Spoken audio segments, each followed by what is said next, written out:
I was so hungover when I recorded that. Did I like it? How many of our conversations have started this way? I was so hungover. Oh, that was a bad hangover. Okay. That I had that morning. It was terrible. It was not enjoyable. Like I'm drinking non-alcoholics for God's sake. Oh no, that's how bad it is. That's how bad the Still hangover lingering. was. Yeah.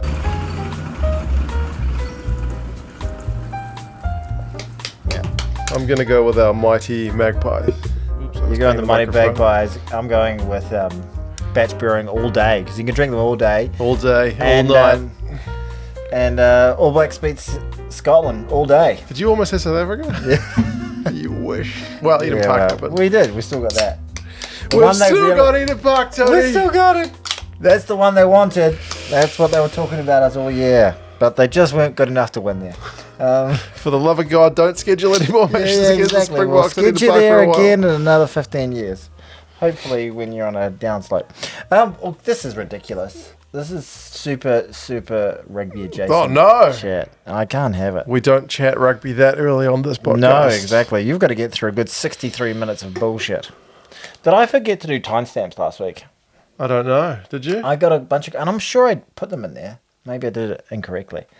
Once I used the reuse details button that YouTube has. It allows you to reuse thumbnails, descriptions, playlists, all that kind of stuff. So you don't have to type a whole bunch of stuff manually. This is a bit of inside baseball. Yeah. And Parting kimono. it reused the timestamps.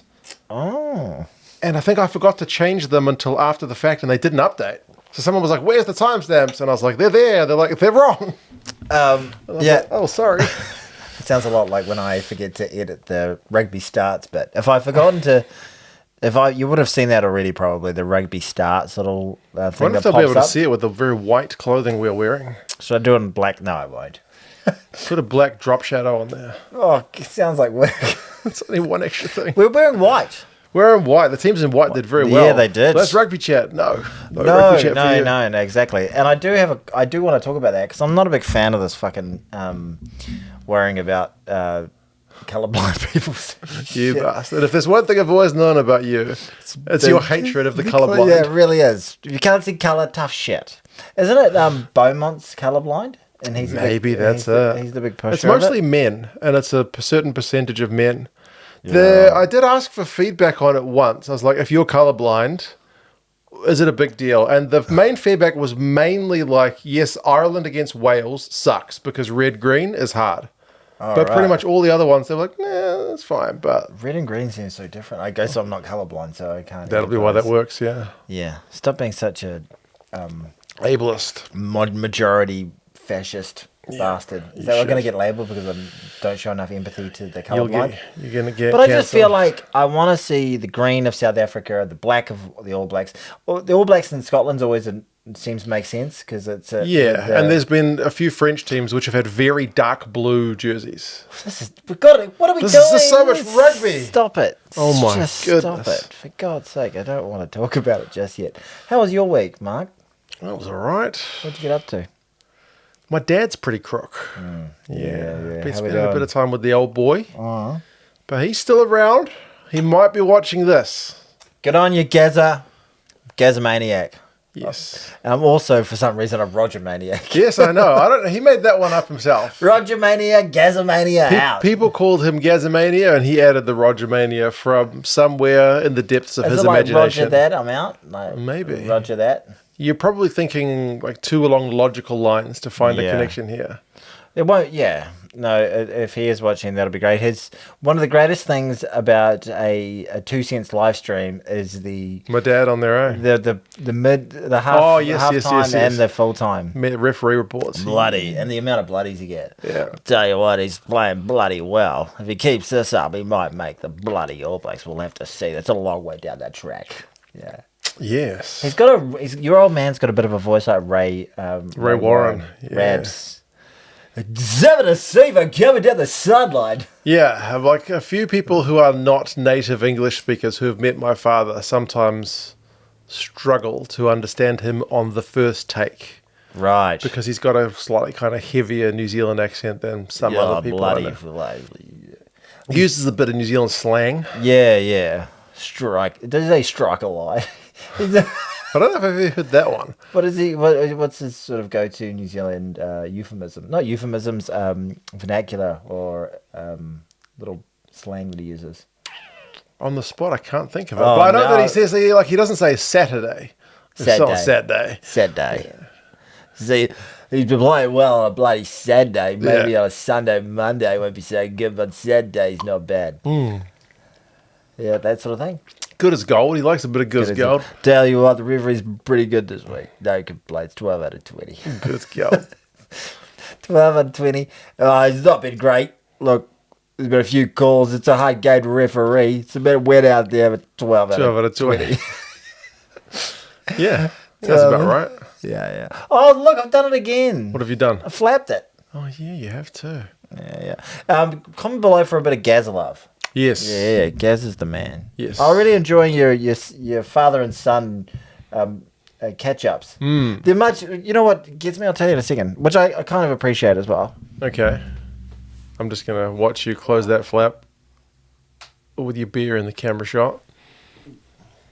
If you can call it a beer. It's not alcoholic. It tastes, yeah, exactly. It just it tastes like beer, but it's just not quite beer. No, there was a week where they absolutely spanked us, and I think we got our biggest viewership. It was on your channel. It was like 30K or something like that. I was like, oh, that's pretty good for us, not bad. And then your old man did a chat, and I got 50K, and I was like, he's clearly a much bigger draw card than I am. Yeah, people have said, man, I wish you'd have your dad on instead of that guy with the hat. Your dad wears a beanie. That's true.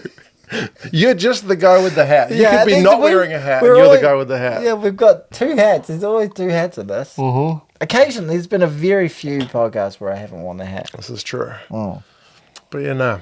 Thinking of Gaz. Good on you, Gaz. How about your week? Yeah, not too bad. What the hell have I done? Good question. Working. You know me, hard-working fella. Hard-working Tony. That's what's Tony doing? Nose to the grindstone. You know him. He's a workaholic. I have been working. Said that very earnestly then, didn't I? Just in case your boss is watching. Well, sad day. That was what got me into the shtick on Sunday morning. See, all the games were Sunday our time. Yeah. They started at like 2 in the morning or 1 something. Yeah, mine was 1:40, but I didn't watch that one live. So my mate Jonas annually he has this thing, Jonas's Day of Fun. It's up north and everyone goes up there and brings their families. He calls it Jonas's Day of Fun. Yeah. How very modest of him. Yeah. It's like it's in its 8th year. Okay. And like it's too late to change it. Yeah, everyone brings their families and stuff. He's a legend. He's been organising it for a long time. And I can't do that. I can't organise anything. Well, he did it years ago. And I said every year this weekend, like first weekend of November, I'm putting on a barbecue family day up there. Come up, play some BYC. Don't come up. I don't care. But I'm doing it. That's a cool tradition. I'm doing it every single year. So some years I haven't been able to make it up, but I made it up this year. But at about 1, it got up there. Got through a little bit of rain. The weather's been a little bit sketchy over the weekend, but pretty hot and muggy still. Mm-hmm. Still a lot of good weather out there. And got up there and I was having a great time and had a few beers, like just day drinking with my mates and kids around and stuff like that. So you're not getting absolutely smashed. But by the time Lydia had to drive home and I had half a dozen or so. There you go. And then I was like, I'm having a good time, just drinking thing. There's something to it. There's something good. And then I had polished off a bottle of wine. And I was like, oh, you know what? The only thing that can make this better is a few more drinks. And then I had like 2 or 3 whiskeys. Oof. And then I was like, oh, jeez, I should go to sleep. And then I was like, oh. And it kind of struck me as I looked at my clock. I looked at the time. I was going, oh, fuck. It's 12:15. I have to be watching rugby at 4 a.m. And I was like, oh, this is going to be... This is not good. And I was like, oh, it's like a full morning of rugby. And then I woke up at 4, and for some reason, watching the All Blacks and Scotland, I felt okay during. But once that was over, the hangover hit me like you could hold it off while the All Blacks were playing. But as soon as the All Blacks were done, you were just like, oh, there's a world of pain. And when Australia and Italy were playing and England and France were playing, Fiji, they were really enjoyable games, but I was just watching on the couch just like, oh, God, like my head's just pounding. You're fighting. I was in struggle street. And I was just like, oh God, fuck me dead. And then I went to sleep afterwards and then watched a replay of the South African. Did you know the result for that game? South Africa, France. No, I didn't. Awesome. I didn't. I watched it as if it was live. So I just got up, I got up at about 12:30, and then just Chuck the replay on. Don't touch your phone. Yeah. That was good. But yeah, but I was that was my worst hangover of the year. Goodness me. And we're in November, so that's a fair stretch. Or maybe second. Yeah, it's in top two. There you go. I had one where I was at a work do, and I was in Christchurch and had to work the next day, and I was on like a conference floor with the bright lights and like, hi, trying to be pleasant to people. That sucked. I've got something in my pocket. Money. Look at that. Sponsorship, buddy. We don't have a sponsor this week. Because I was like, that feels like money, but I didn't realize you had money. It's a big week of rugby. We don't have any sponsors. What are you doing, people? This is your chance to buy us beers and we promote your goods or services. Yeah, we could be talking about Ralph's Roofs. We could be talking about Sally's Staples. I was going to saliva. No, Sally's salivatory. Sally's what's a product? Salvation Army. Don't know. We take money from the Salvation. Yeah, I don't think we should take money from the Sallies. Give Probably money not. to the Salvation. We take. Yeah. That's the kind of podcast we are. Yeah. 2 cents gets distracted. We take some charities. Rugby Podcast. That's us. Yeah, so it was Struggle Street on Saturday morning, on a Sunday morning, but we got through it, and there was a heck of a lot of rugby.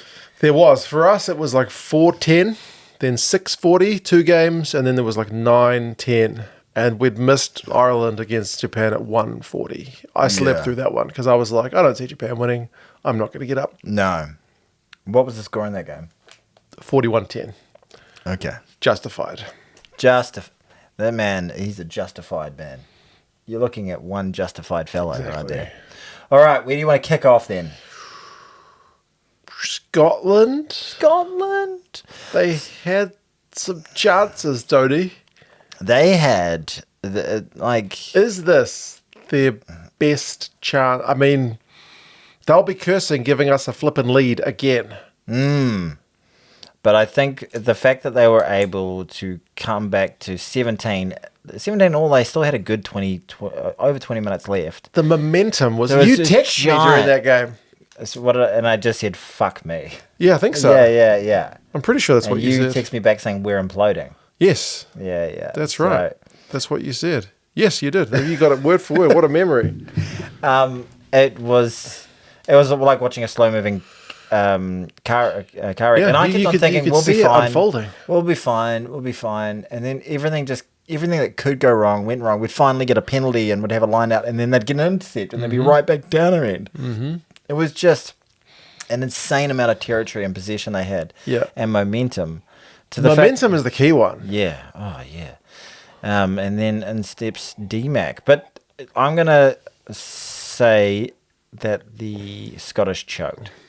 I felt like they stopped playing a little bit when they got themselves into the game, playing fearless rugby, throwing it all out on the line, just taking us on, being bigger in the physicality, and then it's almost as if the moment got to them a little bit. Finn Russell leaving the field was huge, and they lost their ability to find attacking shape and to really attack the game and win it. They felt as though the All Blacks feel more comfortable in the fire, right in those last 10, 20 minutes when the game's on the line. Do you think part of that is the fact that they had 17-0 down? It's kind of like, well, fuck it, might as well have a crack. Yeah, well, that was what then you're going, well, that's what got us back into the game. That's what's making the other team suffer. That's what's making the other team hurt. Why would you go away from that? You found the winning formula. And they looked good for so long. They were so massive in those first 25 minutes of the second half. That's the best I've ever seen a Scottish team play. They've played pretty well against England before. Yeah, it's true. They asked Greg Townsend that. It's like, is that the best you've seen a period of play you've seen Scotland play? And he was just like, well, against England we tend to play pretty good. They played pretty good against England. But yeah, it was a chance for a huge moment of history for them. And look, as an All Black fan, I would have been gutted. I would have been like, like really, really disappointed that Yeah. the team had lost. But it's Because that's kind of like I guess them and maybe Italy. But Italy's not there yet. No. Like, Scotland is the last big record that we've still got. Well, the Welsh are sort of, last time they won was 1953. Yeah. So... So the 1953 against Wales, the Scotland record, every other something nation, about it being undefeated, though. Yeah. It's Well, we're just- undefeated against Fiji, Samoa, Italy, every other country other than... Who's the lowest ranked team that's beaten us? Right now, maybe Wales. Yeah, Wales are 13th. So they were... No, 12th. Yeah. And that was in 1953. Yeah. Above That them, and the it's Eden like- Park record is like... The Eden Park record's a big one. So holding on to that is massive too. So, but they looked like they were just going to romp it at one stage. And we just had such poor discipline. 3 yellow cards. I thought... Leroy Carter's one is just grade A dumb. It's not grade A dumb, it's grade A dickhead as well. Like, I already like the guy. I think he's made every post a winner until this tour. I thought he was a little bit quiet last week, and this week he, Negative impact. very much a negative impact. And the fact that, like, it's instinctual. If you're a dickhead, it's instinctual to put your foot out and trip someone up. If you're not a dickhead, you don't do that. In that moment, he had a dickhead. I've been a dickhead plenty of times. For sure. He had a dickhead. In the heat of the moment, you'd be surprised the stuff that you wouldn't normally do when you're level-headed. You get a bit of the red mist. Some people punch, some people gouge eyes. Stuff that you would never do. Yeah, exactly. But, yeah, it's just, you can't you're not going to get away with it. You're not going to get away with all it. those cameras and all that sort of shit. The crowd is like, brrr. Bang for blood. And you would be, Yeah. We don't see tripping in the game. No. And it was completely unnecessary. We would have been able to clean up what was going on there. But yeah, not great from him. The second one with Satiti, Satiti got one for the was that deliberate the knock third on. I think that was the third. Savia got one just on the back of a bunch of penalties conceded, yeah. Which was, in the first half, I thought that they were going to get a bloke in the bin because we had extended periods of time. We had them on the yellow card warning, and then they got out of it, and then we went back and they gave away another penalty, and I was like, that seemed pretty close. Yeah, I was like, maybe the warning is expired, but he never flat out mentioned it. Yeah, because they were just outside the 22, but they had exited, and then we had returned. Yes. Yeah, the first half They did have a couple of chances. Like, they got held up in the first half, and then they had a knock on close to the line in the first half. There were two held ups, but for me, I've heard people going, "Oh, look, all those chances." They had a lot of great chances, and the knock on over the line, all that sort of shit. But those held ups to me weren't amazing chances. There's held ups, and then there's those kind of held ups. Okay. There's the held up where the guy's going for the ball. And somehow some miracle guy, Winger just gets underneath it, gets his legs under it last second. Oh my God, how's he done that? Geordie Barrett in the quarterfinal against Ireland, just somehow gets underneath it. Those are incredible. So you think this is just absorbing the pressure? Absorbing the pressure and having the mindfulness to be able to fall back and know that you're going to get. It's then that you're seeing that play a little bit more. Yes, with the goal line dropout these days, it should be a tactic teams use. Yeah, so you hold him up. There's no way he's going to get down. It's almost like a maul. You can just leave it, Instead of having to let him go when you hit the ground, you can just hang hold on to him and get out of jail. Yeah, 100%. And I thought those were the two held up. The Roygaard tackle on Darcy Graham, that one is huge. That's a genuine chance. Yeah, he's gone in the moment of putting the ball down. Yeah, he's a second away from scoring that try. And if that was a held up, that would be one of those held ups, But that was... he did all the hard work. He shrugged off 3 or 4 players. We wouldn't be talking about D-Mac. We'd be talking about, what's his name again? Darcy Graham. Yeah, I thought he had an up and down game. He had some really good moments, but that would have been huge. And they had all the momentum. They were at 17 all at that stage, weren't they? So yeah, far out. They just needed to get in front. You feel like they just needed to get in front just to put that bit of extra pressure on the All Blacks. See if we collapse like a house of cards. We might have still risen to the occasion and gone, fuck this, we're going to get back into it. Indeed. But on step D-Mac. I did not, before D-Mac, but just in that first half, I did not see it coming, We were comfortable. I felt like we were all over we're playing. I did my trick. I put $50 on the All Blacks. I was like, fuck, if Scotland beat us, I'm going to make more than $50 probably Jeez, with the extra you views. should have waited till 17 all, then put your 50 down. Yeah, maybe. You would have got way more money. But it was $50. I was like 17 nil. I should have put 100. put the house on it. Yeah. Darling, I'm sorry. But yeah, we got that that first try. I thought that Lord try for him, like just eyes up footy. Yeah, that's true. Josh Lord. Yeah, galloping 2 good away. weeks from that guy. Yeah. And just shutting To back himself, like a guy who's had so little rugby, finally gets an All Blacks call Does up, the to old just be pick like, up and- there's a gap here. There's nobody. Colin Meadsing it with one hand. Yeah, exactly. That was fucking awesome. Yep. And it showed a decent turn of speed, and it just shut up the crowd as well. It really took the air out of the crowd, which did. they certainly got it back later in the game. That's for certain. But and then I thought we played relatively good rugby from that point on, and then we did get Leroy Carter got sin bin in that first half, and then still managed to score that second half. In that second try, I remember thinking at the end of the second half, I remember thinking just one more try before the end of the half, and we'll have this. And We got it. yeah, Will Jordan done it. And I was like, wow, Scotland. another year, Scotland. No, well, and boy, did they show us a fair few things. Like, what do you think? They just didn't mentally show up, or do you think they just needed to be smacked in the nose a couple of times to really get into the fight? It does seem to be a thing with the Scots. I don't know. They're a bit of a momentum-based team, but something about having expectations on them Yeah, fucks with their minds. yeah. Whereas 17-0 down, like I said, it's just like, well, Is that Townsend coaching? Like, obviously he's Yeah. doing some good things, but does he need to? I mean, there are those that would say, like, he's gotten this team to compete with the big boys in some of the games, but he lacks the consistency. And then there are some who would say he's squandered the best generation of Scottish talent in, Yeah, right. in such a long time. Yeah, not to like think Duhan was an interesting call. Stain still got a try, Yeah. but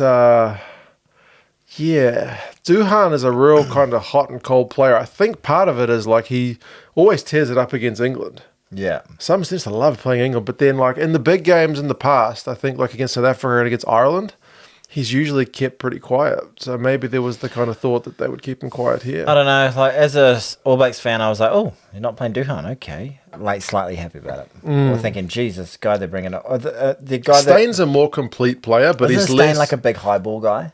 Yeah, he's There wasn't a lot of high ball stuff. No, that's the thing about that game that was really.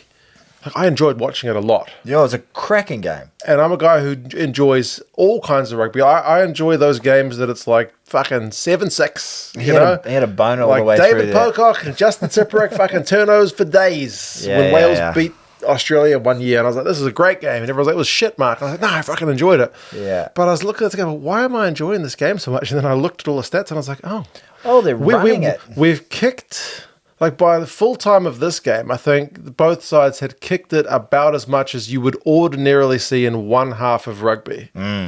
Just because the game is, I think especially since they've introduced the law about penalising obstruction on the kick chase.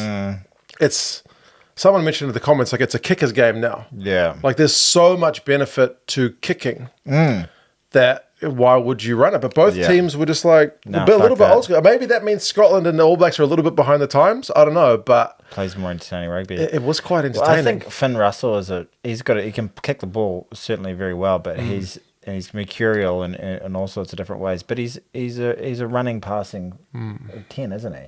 And He loves a cross kick. yeah. And so does Bodie. Similar kind of players in a lot of ways, really. And Players of a different generation, Tony. yeah, but they similar age, put on a real entertaining product. And I thought it was certainly a far better than the game what we got the week before. But a man who was on the field for less than 20 minutes, became deservedly the man of the match. What a difference maker. He's going to make your team of the week. He's in my team of the week at fullback. All right, you already recorded it, have you? It's already published. I published it as you were setting up the camera. I was like, publish. Go watch it. We come back here. Yeah. Yeah. So did he make it? Whereabouts? Is it 10 or 15? At 15. All right. Okay. Yeah. All right, you've had to put Sasha Feinberg and Magazola. Good call. Yeah. I could have put Priscantelli from the Argentinian game, but I went with Sasha. Spoiler alert. Spoiler alert. now they're not going to watch it. They're like, we already know the number 10. We don't care about the bullshit. props. We don't care about number 10. So there were 3 massive things he did, 50-22. which turned the entire momentum of the game.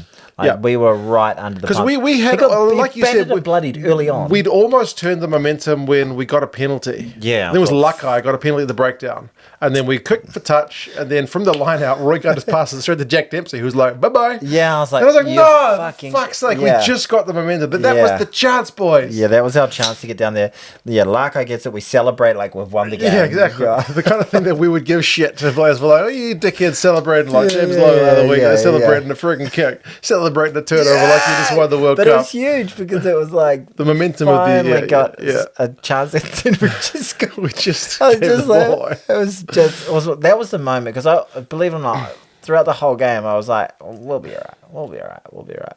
And then that happened, and I was like, oh gee, Man, nothing's going right. this could be it. Yeah.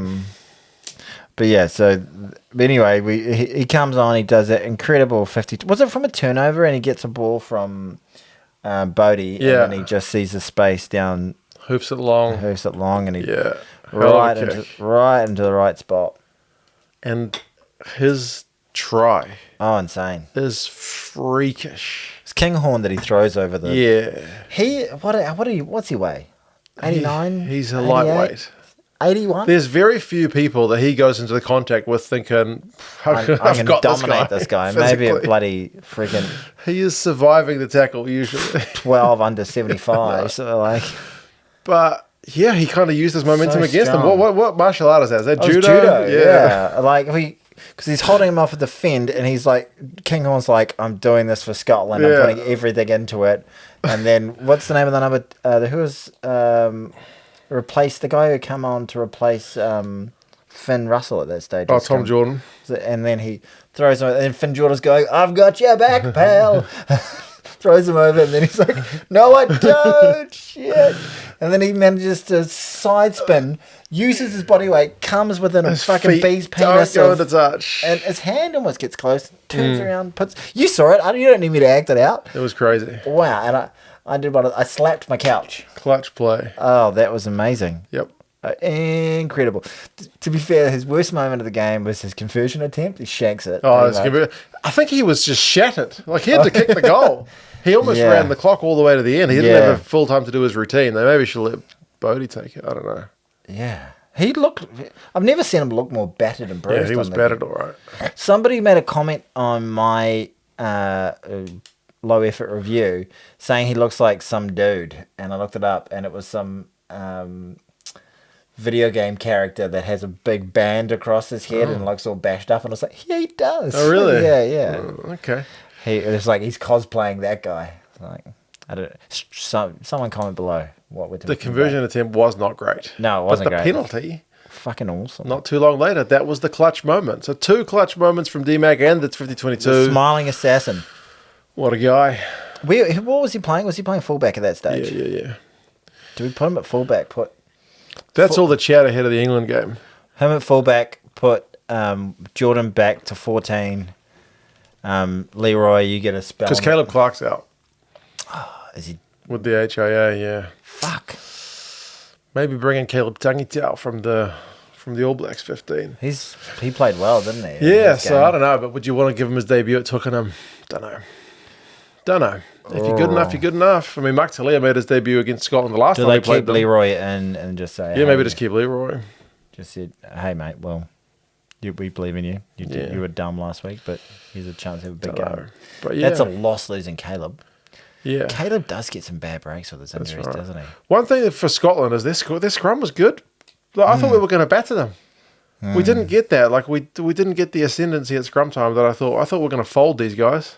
Looked pretty even, eh? I thought we could do what the Springboks do, fold Just them in the set piece, do go for the some- mauls like we did against Argentina the time we beat them. Like Just penalty farming. I thought we could have, but it didn't happen at all. We didn't have any extra juice. Did not have the juice to beat the Scots in that regard of the game. So yeah, it was. Yeah, that was parity that they got there. Which is all they needed. All they Yeah. needed was parity. They just needed parity to let their backs do their thing. 100%. But yeah, with the 3 yellow cards, with the momentum they had, I feel like you're not going to get many better chances to beat the ABs in that one. No, that's about as good as you're going to get. Well, it's not the strongest All Black team of all time. For sure. You've got one of your best teams of all time. And we got 3 yellow cards, and we had a period where you guys had us under a tremendous amount of pressure. I felt like when Savia went off, like it's weird because in the post-match, Savia was like, oh, the way the boys, the leaders stood up while I was off the field. I didn't think so. Watching it, I was like, we are at 6s and 7s. We were just scrambling. We were just holding on for grim death. From All Black perspective, I thought I know they scored 2 tries during that period, but I thought for the most part, considering how many opportunities they had, I thought we defended very, very well. I thought we showed a lot of heart. I thought our defensive structures were very good a lot of the time. And just our ability to get up off the floor and keep on going despite what felt like inevitable points that were going to come against us. They just didn't give up. And it's almost been 3 games in a row right now where I've really got... been copping a bit of shit over here, but they do seem to be a team with character to be able to stand up in the deepest inferno possible and perform in the last 10 to 15 minutes, which is very All Black like, which is, we used to see them, us play with our food with teams for like 60, 65 minutes, maybe not look like we're under that much pressure, but, the score would be within a try a lot of time, and then we just go, okay, see ya, boom, just be able to take our game to another level. It's not quite that, but we are able to in these incredibly tense situations, highly pressurized. If we could have lost the last 3 games that we've been in, it's been super tight going into the last 10, 15, and the last 3 games we've played, and we've pulled it out of the fire relatively convincingly each time. We've really stepped up to the plate. They finally turned that page on the end of the game because it's been a real Achilles heel for Razor's side for ages. Yeah. But we're getting back to that All Black strength of old. So and pleasing. They looked great in the first half. Discipline was shit, obviously. But what we're all gagging for now is just a full 80-minute complete performance. Like, there's no perfect game of rugby, but we just seem like we're so hot and cold. Like, we just completely go off the boil and put ourselves under so much pressure and make so many bad mistakes and just seem to be pinned down our end for such long periods of time against every opposition we play. So if we can somehow sort that out, get that attacking shape seems to be getting there, but keep it more coherent and together for a longer period of time, like the full 80 would be a dream. There's a team there that could be pretty special. Have we seen a full 80 out of Razors lot yet? Nope. We have not. Your phone's going. Sorry. It's okay, mate. Put it on mute. I'll forgive you. So that's 24 games in without a full 80 minutes. Well, they're still winning. Well, there's a grand slam. The grand slam still on. A lot of the Poms and Brits are giving us shit about that. Like, they call it a grand slam, like, kind of mockingly. Like, what else are we supposed to call it? Like, you don't... Because a grand slam for them is you beat... France as well, don't you? You have to beat the whole... Well, you have to win all your Six Nations games. That's the Grand Slam. Yeah. But we just consider it... We're not playing France, but we consider it the home nations. Yeah. Like, there's not a lot of French... It's the teams... It's really the teams from where we originate a lot of the time. Like... Yeah, the teams where our roots and European roots largely lie. Sullivan, Irish... Morgan. Welsh. Exactly. Mackenzie. Scottish. Exactly. Yeah. So, yeah. I mean, those guys still fucking call the Fijian South Sea Islanders. Holy fuck. Who says South Sea Islanders? The Battle of the South Seas. Oh, fucking hell, that's colonial as fuck. Just say Pacific Islands. The South Sea Islanders. They call us Antipodeans. Yeah, that one's all right. You don't mind that? But South Sea Islanders? To be fair, they are Antipodeans to us. I suppose so. It just means the opposite, really, doesn't it? But South Sea Islanders? Yeah, I never really thought about it. Every time I hear it, I'm just like... Do you feel like... We are from that neck of the woods, not necessarily. We're adjacent, and nobody here would ever be like, I'm just going to go have a tour of the South Seas. South Seas. Nobody says that. I went to a film and television school called South Seas Film and Television. Okay. Did you have any South Sea Islanders as your classmates? I did. There you go. I had Pacific Islanders. There you go. See, that's the same thing. I know, but I didn't call them South Sea Islanders. Nobody calls them South Sea Islanders in this part of the world. South Seas Film and Television. It's like saying the fucking Orient. Like, I'm just going to go tour the Orient. Like, what the fuck? Do you remember veggie noodles had chicken, beef, and Oriental flavour? Yeah, Oriental flavour. They don't do Oriental. We used to have Eskimo pies. Yeah. They're not called that anymore. It's an old term, which has been phased out in most parts of the world. I didn't look at the microphone levels. Are they okay? Yeah, they're on 7. I checked them before. Well done. Been doing this a wee while. Fantastic, Mark. Great work. But yeah, anyway, that was we the keep game. the record against Scotland. And just Mackenzie, D-Mac, definitely of Scottish origin. There you go. Yeah, sorry. He's definitely Scottish, I'd say. Obviously not Scottish. He's not Scottish, but name like that and from the... He plays for the Chiefs, but he's from the Deep South. Getting beaten by a Mackenzie in the Deep South is our Scottish-rooted connection. Yeah. they Highlanders country. That's right. All so right. we beat them. Fantastic. Record remains. It was a good chance, Scotland. I'm Right impressed on, with your Scotland. scrum, but You were brave. sorry. Apologies. You kind of feel a little guilty, don't you? Like you said, like if they'd beaten us, Yeah, if they'd beaten I would us- have felt like fuck. But then I also would have seen them celebrate. You It would have would've been like warm fuzzies. Tip of the you cap. bastards. Tip of the cap. Good bastards. Yeah. yeah. It's not like when I lose to South Africa, I'm just like, no! Shit! Speaking of South Africa, Yes. they beat France. And the French were like, no! Sacre bleu! Yep. French they? fans have been remarkably good about this one. Have they? Yes. Well, at least the English-speaking ones that I've been seeing Oh, the really? comments of. Maybe they've got the I have not really French-speaking done ones who have been ranting. I don't know. I saw a lot of irritation on Twitter about the red card, and I presume that was even John Smith was like, "This is bullshit. They need a proper review for this." And I presume a lot of that was posted during the game because I don't think I've heard a lot about it since the game. I'm glad that it didn't become the defining moment of the game. But for you, was it a straight red?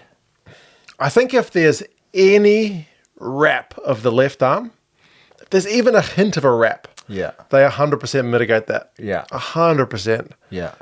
But because it just looks like a short... He tucked his arms, and also, like, the guy loses height. Absolutely. But what's the name of the bloke? Diaka. He had eyes on the guy, the unimpeded view of the person. Like, he could see what was going on. He didn't have it wasn't obstructed or anything like that. But I was still surprised it was straight red. Yeah, I would have like, thought, whoa. send it to the bunker. They probably 20-minute red it, and then nobody's like... Even I think Russie in the post-match, he was like, it's a red. But he's like, maybe it could have been a 20-minute red. Yeah. I don't think it's going to be one of those ones that gets mitigated. Like, these days, full reds are generally like punching, fucking eye gouging, like elbowing. Well, they went and they sent it to a... Because what's his name? Gardner was trying to talk his way out of it almost. Going, oh, there's a loss of height. Then he said, can I see it at full speed? And actually at full speed it looks worse. And like very few hits look worse at full speed. I thought at full speed, like, he doesn't have much time to react there. At full speed it just looked to me like he was just like, boom, clobbered him. Like direct tucked shoulder to the head. That's the reason they went full red, because it was always illegal. So the height doesn't matter. Like if he'd tucked his arm, like Sonny Bill Williams style, and just fucking clobbered into him, whether he's standing, jumping, on his knees, it doesn't matter because it's always illegal. Yeah. But I still think I was yellow all day, off-field review, 20-minute, I thought was going to be happening. And I was like, oh. Yeah, I was like, fuck, that sucks. It's going to be a talking point of the game. No. Yeah. And then that's what I don't miss about like the old red cards is that like as soon as there was one, especially if it's in the first half, it's just like that is the like that's the whole every comment is just about the card. I hate that like, when the game boils down to that one moment. But it wasn't. It wasn't. I really thought that the French from that point on could just lean on them and then eventually win the game. They tried. Start of the second half, they would just like push, but couldn't land a blow. No, they felt like their attack. It was a good game, but they had some great moments. But their attack felt a little bit clunky. Like I'm not sure. Like, do you remember there was a time like when the French beat us? when Intermac looked like the fucking best 10 in the world. He did, yeah. Didn't look like that in this game. He didn't. He's had a big injury since then, and I don't watch enough of the top 14 to know if he's kind of like, like Lacanio Arm, looked like the best midfielder in the world, got injured, never quite got back to that level. Like, there's some guys who just get a big injury and never quite look the same. I don't know if anyone watches the top 14, watching him week in, week out, but just in that game maybe the fact he was playing outside DuPont for most of that time was the thing that really That's a helped big difference maker but as well. I felt like he kept on running himself into space where he didn't know what to do next and would either just shuffle the ball onto somebody in a worse position or take contact in a relatively passive way and make a negative impact in terms of meterage. Passing game wasn't great. The kicking game wasn't amazing. I mean, they had that, like the Ramos one, the first try, the dink through for Peno. I was like, oh, boy, that was sweet. Nice. And they tried it again, it didn't work. They tried it again, it didn't work. And they tried the left wing, it didn't work. And I was like, oh, you maybe need to try something else. And they did get their second try. That was a pretty sweet one through the hands.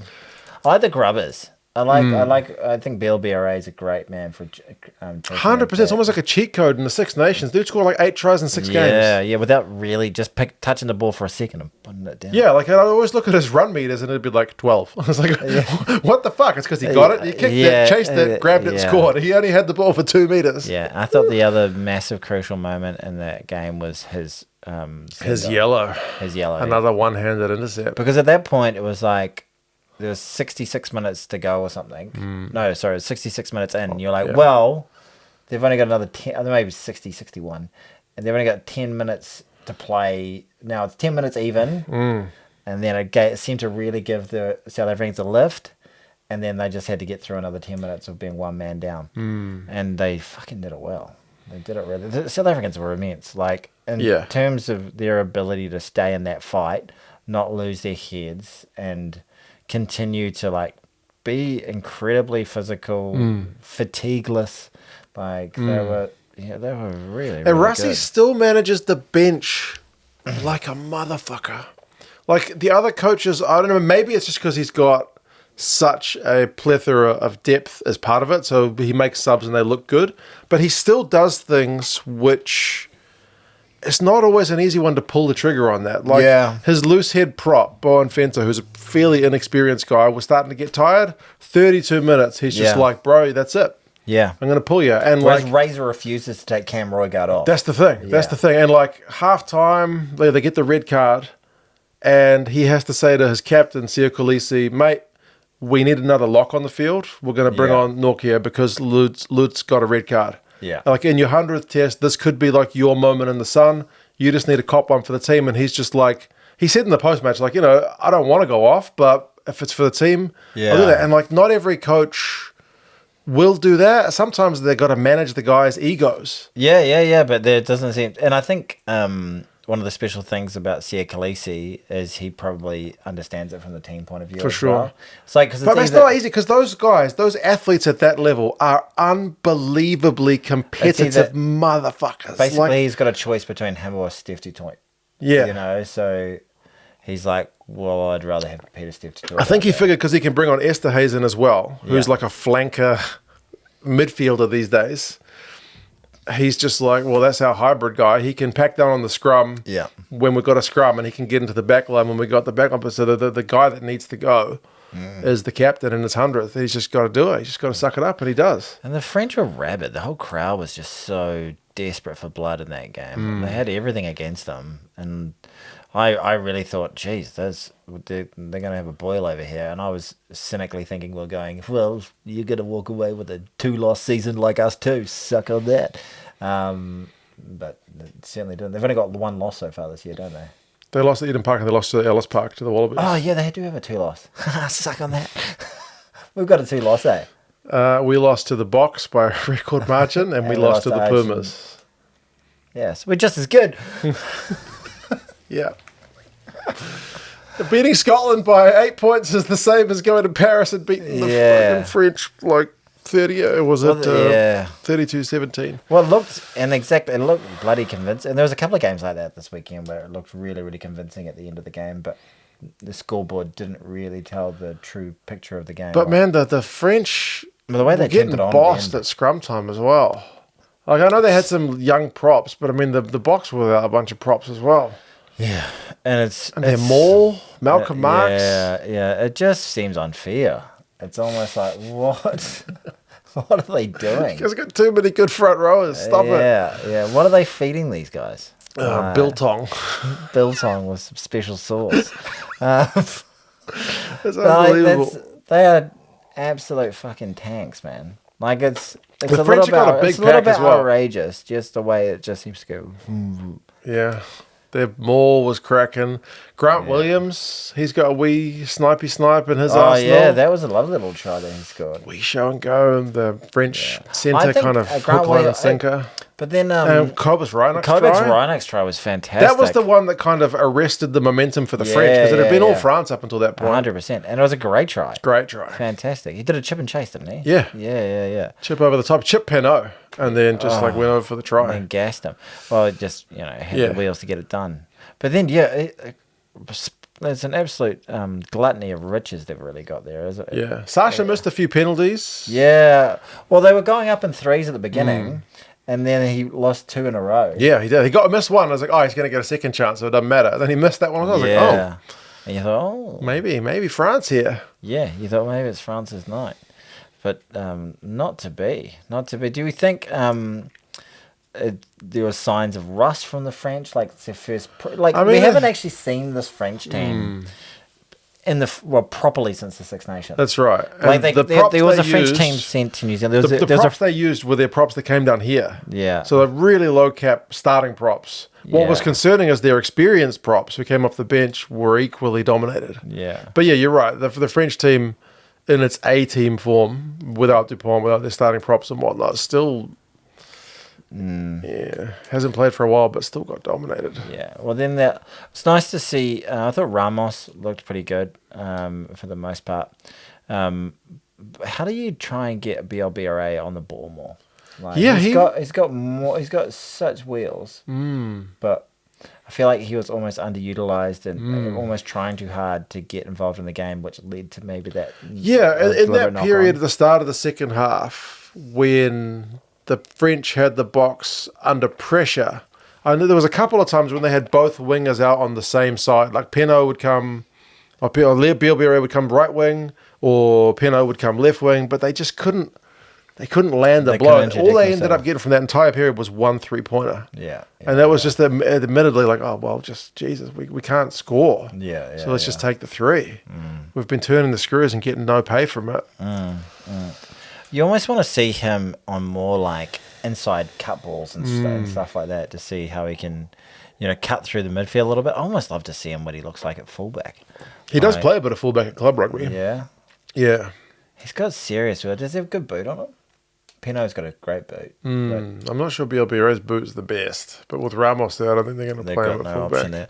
When does what's the deal with Dupont? I think December.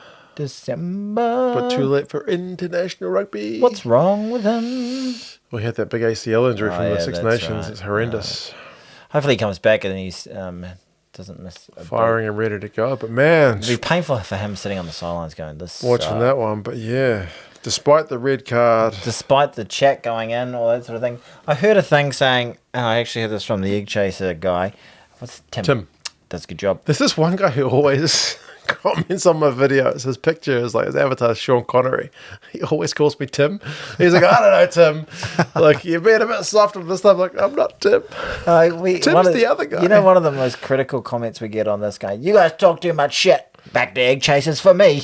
Really? I get it on the podcast. Oh, okay. I haven't seen that one. Yeah. Back to Egg. You need to be more like Egg Chasers. Give South Africa full credit. I think he was he at the South African game? I think he was in France, yep. Yeah. But anyway, he made a very dramatic video about rugby being better, but it was an interesting point he made. It was the fact that I saw the I didn't watch it, but I saw it was suggested to me. It said rage bait alert or something. I didn't watch it. What was it about? Basically, the fact that one of the French players, I can't remember who, had said the South Africans took the World Cup from them. They took the game from them, which is just, the South Africans took the game from us in Wellington. They took the game by the scruff of the neck. They got it done. Yeah. But being French and translations being what they are, someone's a rugby journalist translated that deliberately as South Africa stole the Rugby World Cup from us. Bit of rage bait journalism. So just to say, they're super bitter about it. They're talking about the Ben O'Keefe shit and the fact that they felt hard done by and robbed and all that. Right. So they spun it that way. And apparently other YouTubers and other... I didn't see it. The only place I saw it was on Tim's thing, but I probably don't read as much as I should about. Well, not... I hate rage bait journalism. It sucks. Who's although Ben Smith, not the rugby player, the journalist, cracks me up. He makes a career out of rage bait. Yeah, and they just fall right into it constantly.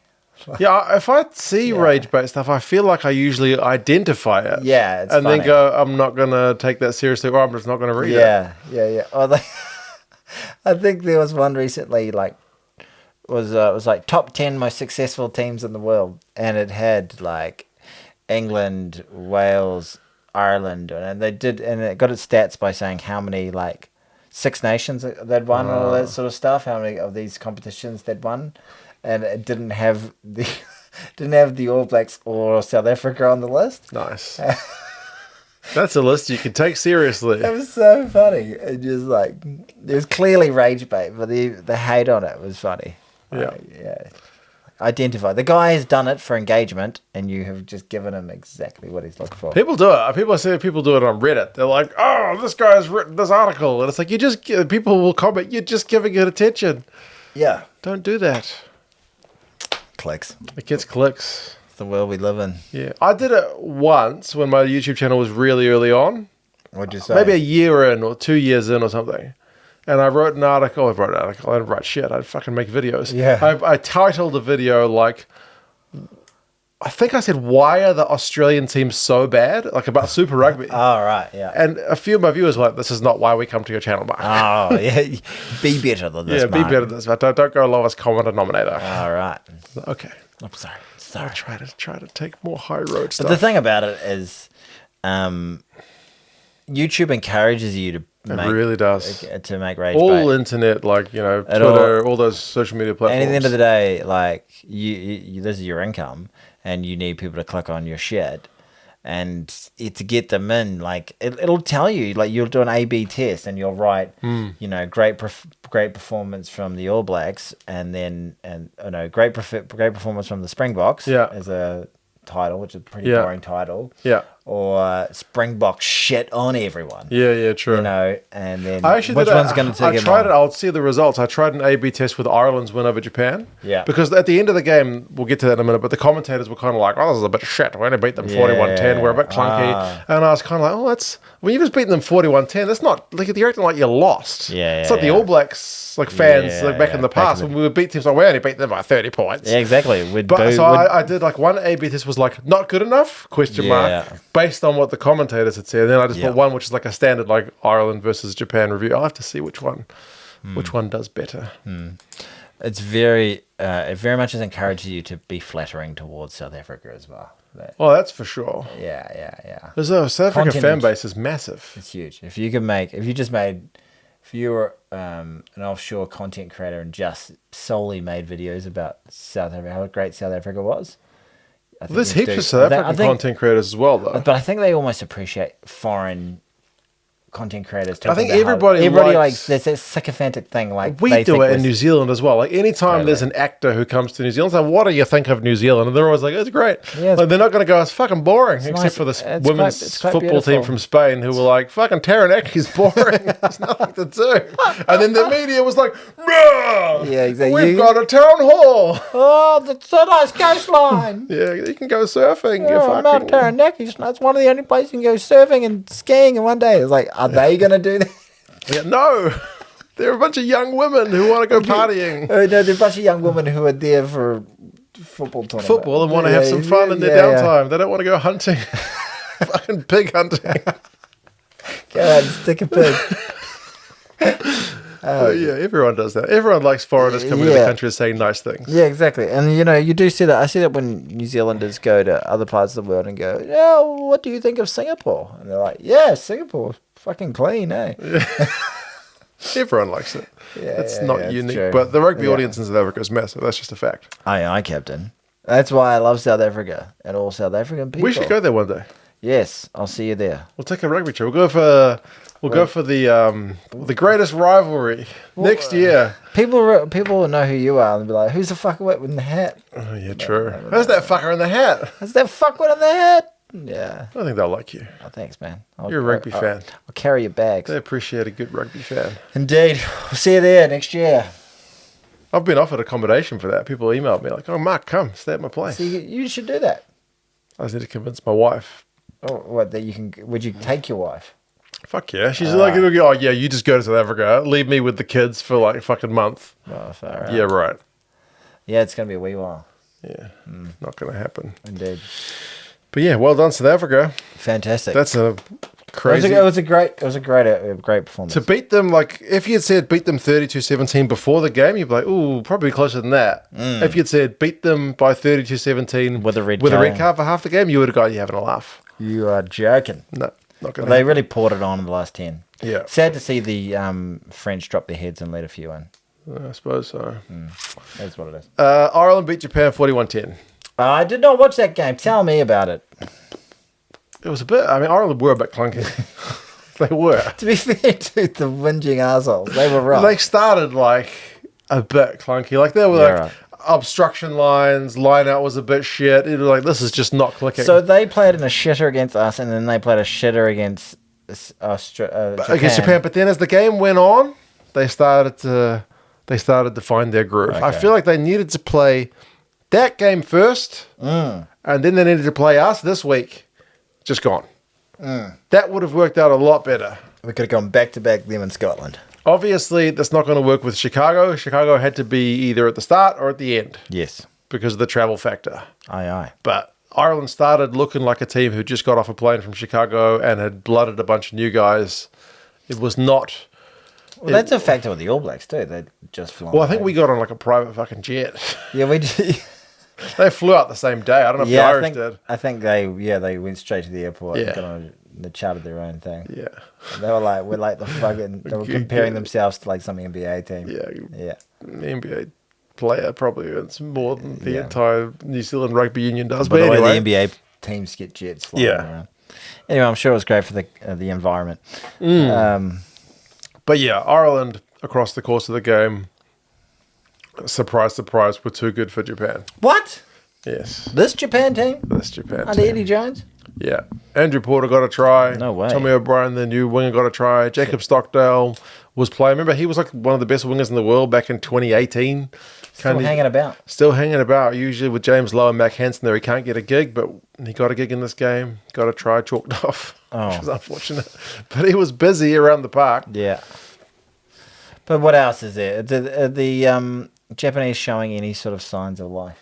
Yeah. They still got a bit bossed at scrum time. They still, they scored a try. I think it was a maul try. Still look slightly too small in some cases. Yeah, sometimes. Yeah. But Warner Dern still looks good. And they've got Wales coming up, who's going to be a team much more in there. Wow, that's a game. That's a game. That's a contest. That is going to be a contest. Yeah. Just like in Seinfeld, the contest. Yeah, exactly. Are you the master of your domain? We're both winning the contest during this podcast, as neither of us have been forced to masturbate. This is true. If you're wondering why I'm saying that, it's because that is the reference to the contest. If you're old and watched Seinfeld, it's back about in the day. Them refusing to masturbate and see who could go the longest without masturbating. But yeah. They weren't in the same room. No. At the time. Talking about rugby. Yeah, exactly. I was struggling to remember what else happened in that game. But yeah, I just remember it was clunky from Ireland. The commentators were negative. I watched it way after the fact. I don't think anyone's tuning in going, I'm just desperate for them to talk about. Oh, no, there'll be some Irish people going, I wonder what they're talking But they still played some of the veterans. Like Andy Farrell's getting a little bit criticised for not blooding new guys. Like he still started Caelan Doris. Tyg Byrne was back after that red card. Andrew Porter still started. But he still also gave like one of the midfielders was on debut. The right wingers... Tommy O'Brien, he's still fairly new. That's my one criticism of Farrell is he just doesn't rotate enough. I know it's a real difficult balance, and you can absolutely lose games based on selection, but just the long term overall well-being and longevity and depth of your team is impacted massively. And I think going back to the 2023 World Cup, that there is an argument to be made that those players had too much in the legs by the time they made it to the quarterfinals. Like the best ever Irish team of all time versus an All Black team that they'd beaten multiple times in the last 2 or 3 years, weren't able to get it done. Some people are also saying part of the criticism comes down to how well Ireland have played in the past, and they're not living up to that team. I think they're.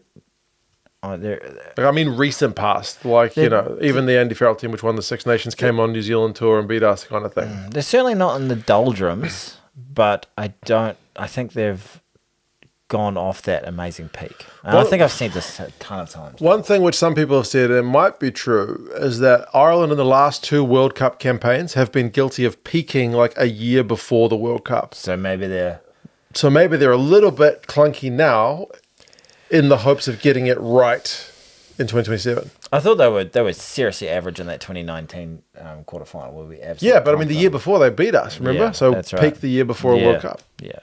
Their tour in New Zealand, was that 2022? 2023 they were world champion potential team. Yeah. But was their tour to New Zealand, was that the year before? Was it 2022? Yeah. Yeah, so they've again peaked before a World Cup. Maybe. Don't know. So they're going to peak next year? Well, maybe they'll peak in 2027. Maybe he's going to get it just right. What year are we in? 2025. 2025. So still got next year and the year after. All right, okay. But yeah, well We're done, right Ireland. in the middle of it all. You beat Japan. England also beat Fiji. It was an entertaining old game. What was the end score? It was massive, 38-19. 38-18. So you think, oh, okay, they just. But it was made tat for tat for a while. Oh, for a long period of that game. At halftime, it was very, very tight. The Fijians scored some fucking cracking tries. The hooker got 2. Muntz was playing really, really well. Like, was kicking like dog shit. But I mean, goal kicking like dog shit. They didn't kick any conversions. None from 3. Yeah, but he got a penalty, which would have put more scoreboard pressure on the whole situation. But scored some great tries. Had some fantastic passage of play. Oh, it was great to see old Peter. Peter Kasawakula. He's gone grey. He's super grey. He looks like grandpa out there. But he fucking looked really good in patches. Looked really, really dominant and just got such lovely hands. He wasn't even supposed to be playing. He was a basketballer, right? Right. Yeah. He was a late inclusion. He was an injury replacement before kickoff. He was so good. Yeah. I really enjoyed watching his him debut up for Fiji. Remember he played for the All Blacks a few There's years some ago. lovely Fijian rugby in there. And that was a moment. I texted They did score 2 tries from their hooker. I texted my British mate going, when things were tight, still in the second half, going... Is he English, British, or is he Scottish? He's English, sorry. And then I texted him going, come on, Fiji. And then from that point on, fucking England pumped them. And I was like, I think I rode that. It's all on me. You see Henry Arundel with the fucking gas from that Marcus Smith kick? He was miles behind. Yeah, it was incredible. And he'd only just come on, like 2 minutes earlier, and he was just like fucking afterburners. Yeah. Oh. Okay. Very quick. Unusual to see Fijians get outpaced. Yeah, I don't know by if those an English winger. Those two guys. I mean, Justin Robertson was pretty quick back in the day. Yeah, absolutely. I think they both thought they had it covered. They were moving, pretty quick. But I don't know if they were top speed. But geez, he looked the flash. It's quite fucking incredible. The yellow card from the high tackle, the taking in the air. Did you see that? Robert Tamanda, yeah. That was a sickening one. That was dumb. He was lucky. It was super lucky. That was just he hit him full tilt, man. Full tilt, and he fucking did a bloody double flip in the air and just hit Faiwa-Bosso in the air. And Faiwa-Bosso, to his credit, just got straight back up on his feet. Like, what happened? Yeah. Got him like a freaking meerkat. What's going on? It was spectacular. If that had been a red, I wouldn't have been too surprised. I think they deliberated about that for a while. Yeah. Because I seem to remember it was just before half time. Yeah. And then they were still reviewing it after halftime. Yeah, it seems to be those ones where there's a dramatic difference in height, which are the super dangerous ones. Because what's the name? Ravu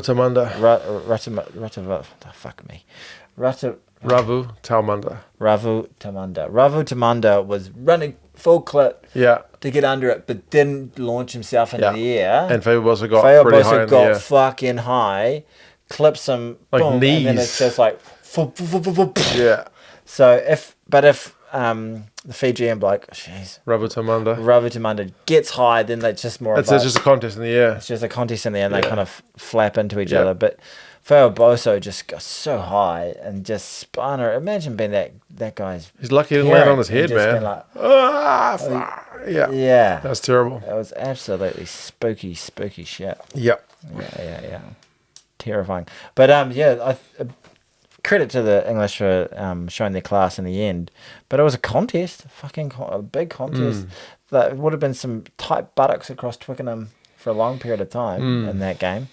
A shame that the Fijians couldn't convert their tries and maybe just stay in it. The key moment for that game is they have a try chalked off. Yeah. Their halfback goes through, and as he's sliding over, he just kind of like transitions the ball and loses it just before it changes hands. Because that was the tit for tat, and that broke the pattern. That one got chalked off, and then England scored next, so it was back-to-back England scores, and then they just ran away with it. A little bit of like, oh, fuck, we're fucked now. And then it was just a bit of a... So that was unfortunate. Bit of a procession from there. Fiji gave it a good crack.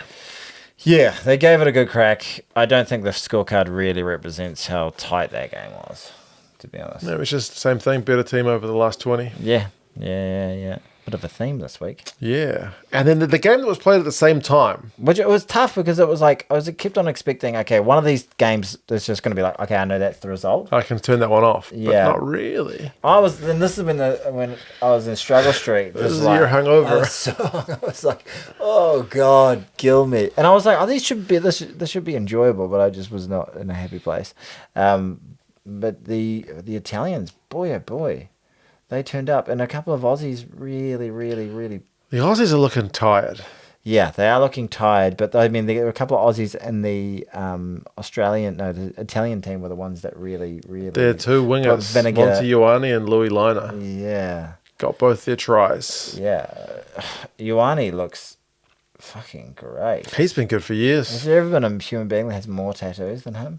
Probably somewhere, but he's got lots of tattoos. Yeah, jeez Louise. He looked great. He looks like he's could be a world-class kind of guy. What's concerning is how lacking penetration the Aussie attack is. And I mean, one of the Aussie guys mentioned that, like, we're missing Tate McDermott, like, in terms of attacking halfbacks. He's right up there.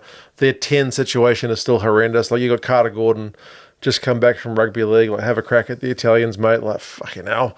Like, that's obviously not ideal. They got no Ikitau because they agreed with his club that they were going to rest him. Like, their wingers, like Peach and Jorgensen, have both had viruses, so they're ill. Like, Tom Wright's long-term injury. They just don't have the depth. Yeah, they don't. Like, we saw them scraping, getting the best out of their cattle of players. Like at Ellis Park. During Ellis Park, and also a bit during the Lions. Yeah. But it's like Ellis getting Park Skelton and all those players. Ellis Park was like the peak, and it's just... It almost feels like an Aussie 15. And it's a real shame, considering that you feel like they kind of got the Aussie public on their side for a bit there, and they're probably undoing a lot of that. Yeah. Losing to Italy. Not to give shit to Italy, but there was a... Did you see the try to Carter Gordon that came from...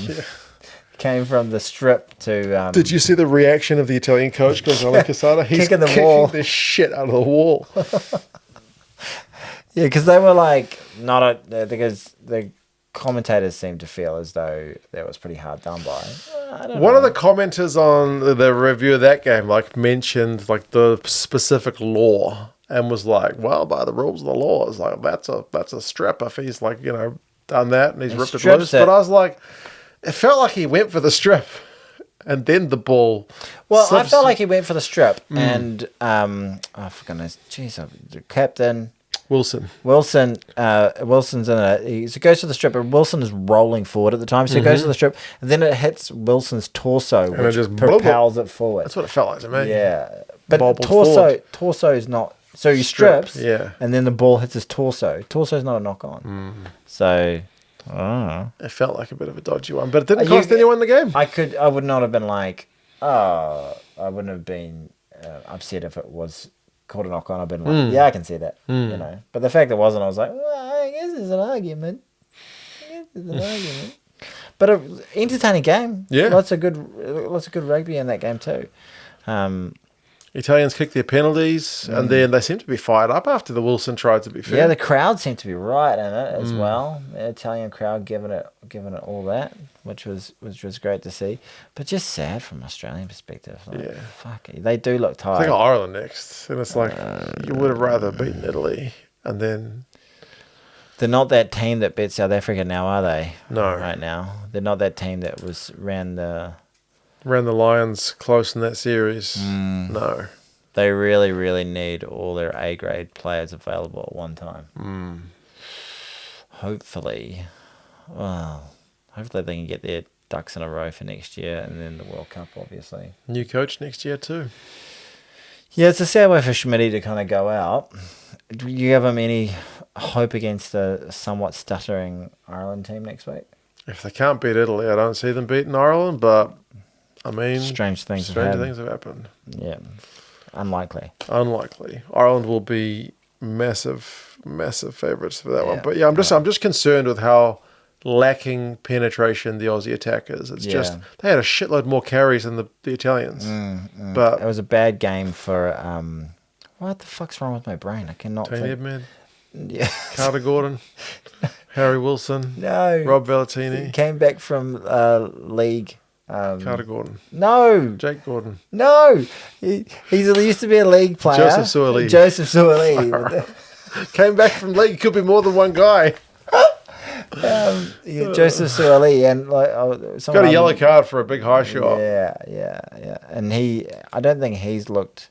He's not looked like how he has potentially looked, has he? Yeah, he's a great fucking athlete. Yeah. But it's hard when you don't have space and don't have the athletes around you to be able to also be a threat, because he's also, people know that, hey, he's got something about him, so they shut him down. And that's it. They've worked out good ways to keep him quiet. Yeah, just not dominant in the carry, it feels, and just pretty passive as well in defence. It looks tired. In fact, apart from Mick Wright, who still plays out of his fucking socks every week. He still won like 3 turnovers. Yeah, exactly. Poor guy. Yeah. Speaking of poor guys, Jack Morgan. He played the house down for Wales, and they still got pumped 52-28 by Argentina. It's a record loss to Argentina. It's like Jack Morgan versus Wales. Yeah. They need Jack Morgan and Fraser McRae to have a few beers together and just have a cry. Yeah, have a cry and just go, I'm pretty good. I made 8 turnovers. Scored a try, set up a try. 21 tackles. Scored 40-meter try. Held up 3 people across the line. We still got pumped by 35 points. It's rough. Yeah. To be fair, and someone mentioned... and Hooper at the bar going, I know, Phil. Someone mentioned to me, one of the Argentinian fans, you don't seem very happy. And maybe it was because I got up at 4 o'clock in the morning 2 days in a row. Yeah. But I was hoping Wales would be better than that. New coach. They had Reece Zammit back.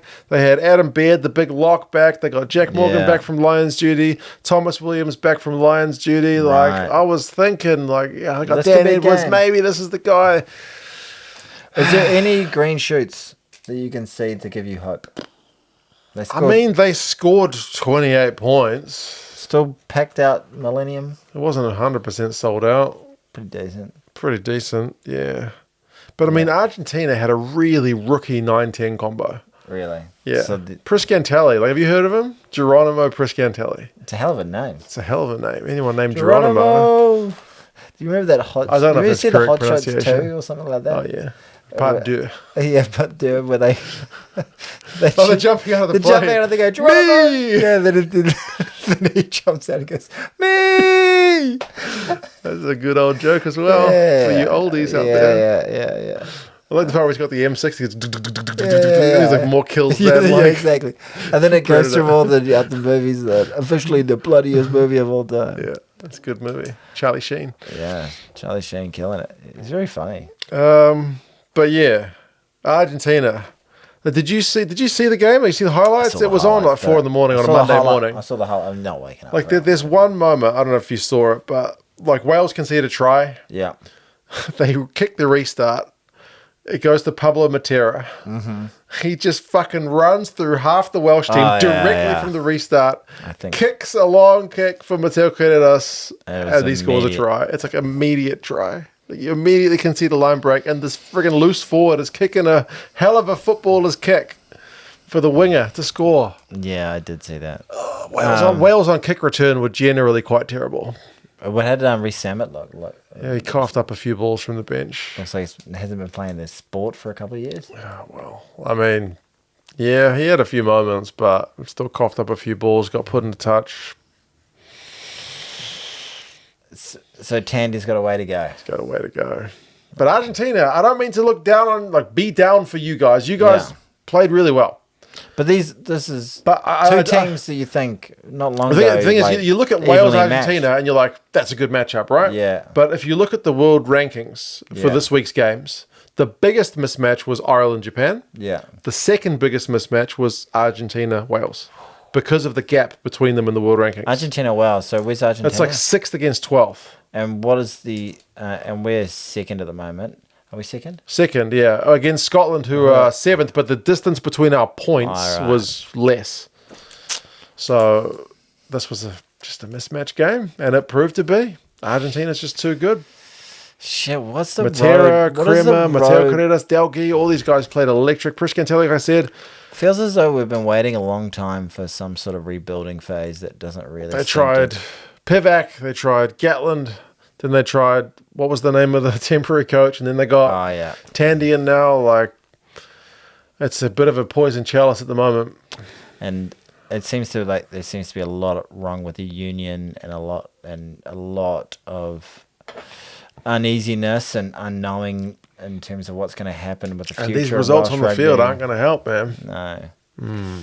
Also, like, young people watching it, they're going, do I want to grow up and play rugby? Or would I rather play soccer, football? Yeah, would I rather play for Wrexham?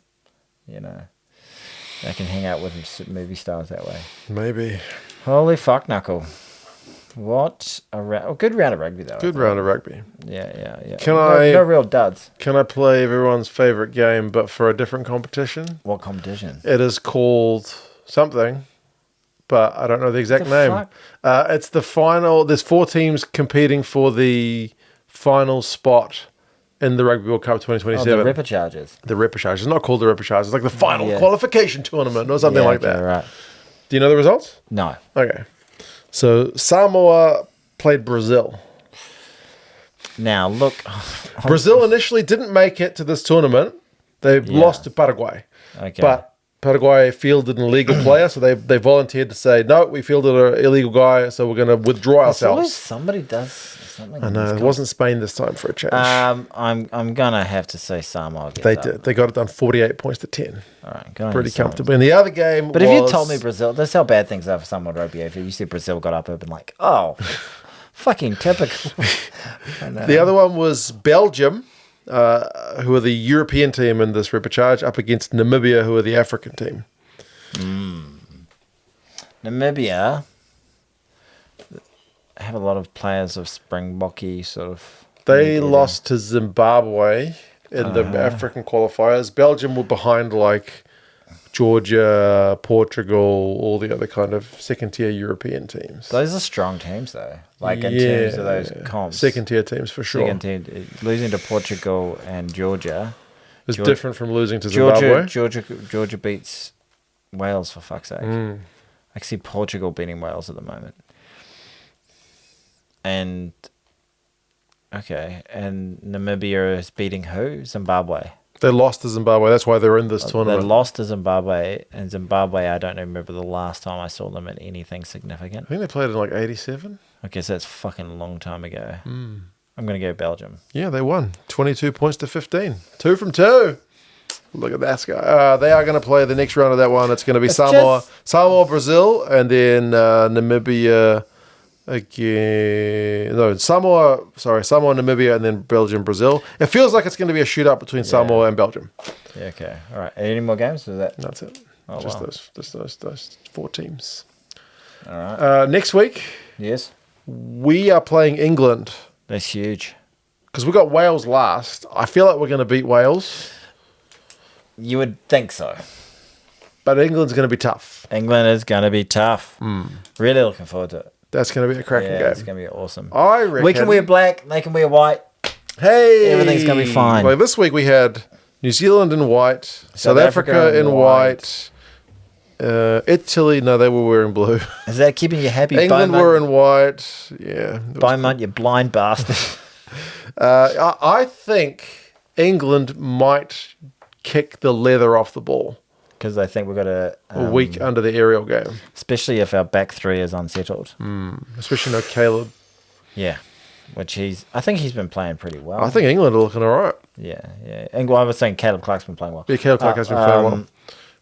Yeah, England have been... Well, I thought England looked pretty suspect for a long period of that time, but it almost felt like there wasn't a huge amount of... They were resting quite a few players over the weekend when they were playing. They did. Like I told you, was on the bench and he had a bit of a niggle, so...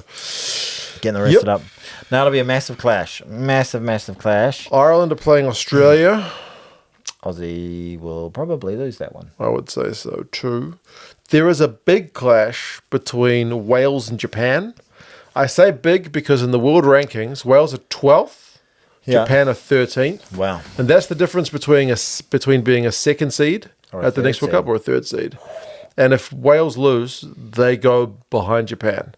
And their final two games to get points before the World Cup draw is us and the Springboks. Oh, shit. They probably need to win that game. But Japan's not on a good run. They lost to Fiji in the Pacific Nations Cup. They lost to Australia. They lost to Ireland. I'm going to give it... I reckon it's a pick 'em. I honestly think it's a 50-50 game. I think that could be one of the games of the weekend. But I'll give it to Wales. Okay. Yeah. Wales to get it done at home. There is France against Fiji. France. Hopefully Fiji puts up a good game. Italy, South Africa. The Savage. And then the last one's Scotland. This is on the Monday for us. Sunday over there. Scotland against Argentina. That could be another cracker. That one's also really interesting in terms of the world rankings because Argentina are 6th, Scotland are 7th. Scotland might have just used all their mental and emotional energy. On us?